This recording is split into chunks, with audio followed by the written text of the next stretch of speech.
Hello guys, once again I came back with another painting vlogs. सायद तपाईहरुलाई मेरो पहिलाको भिडियो मन पराउनु भयो होला भनेर आशा राख्दछु।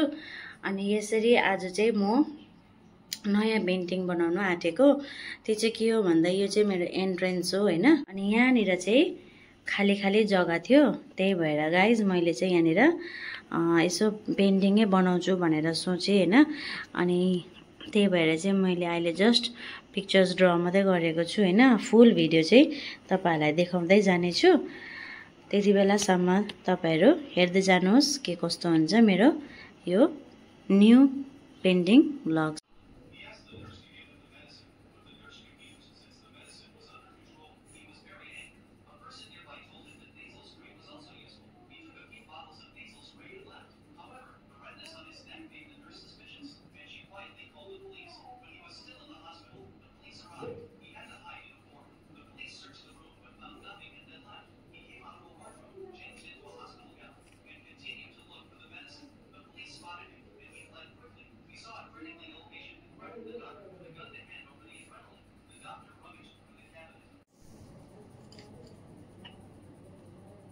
So guys, आज म फिनिश गर्न आँटेको।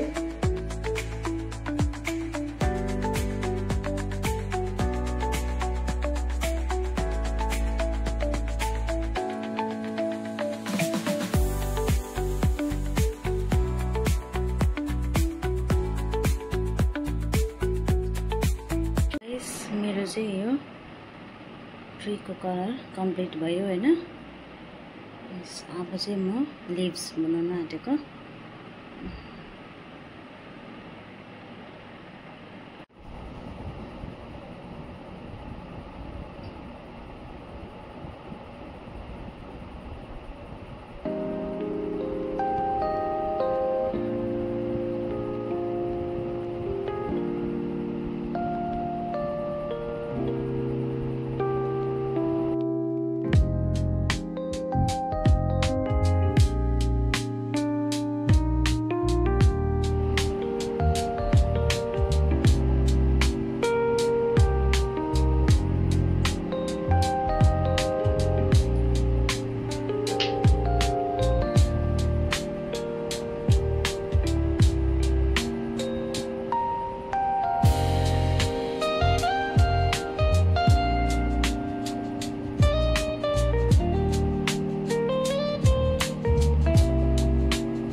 र फाइनली हिजो इन्कम्प्लिट भएको आर्ट जो चाहिँ मेरो बुढीले बनाउँदै थियो बिचारा म बेलुका 11 साढे 11 मा बनाइरहेको थियो।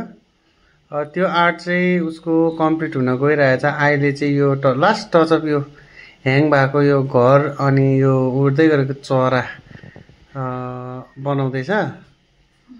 मेहनत त बिचाराले गर्छ, घरै सिँगार्नुको लागि भए पनि अब मेहनत भन्दा पनि अब उसले त आफ्नो रुम राम्रो देखोस् भनेर गरेको है। तपाईहरुलाई यदि राम्रो लाग्छ भने लाइक पनि गरिदिनुहोस्, शेयर पनि गरिदिनुहोस्, सब्स्क्राइब पनि गरिदिनुहोस् र कमेन्ट पनि गरिदिनु होला। मलाई चाहिँ त्यस्तो लाग्छ। तर यो मेरो बुढीले बनाउनु त दामी बनाएको छ। घर चाहिँ बनाउँदैछ कि चरा चाहिँ त्यो पोलियो नभेटेको जस्तो छ है। तर एकपल्टको र finally her art is going to be completed है। र हेर्नुहोस् अहिले त घरमा पनि कलर लागेको छ हैन। र अब यो आर्ट चाहिँ फाइनली कम्प्लिटेड भएको छ, खुसी लाग्यो है।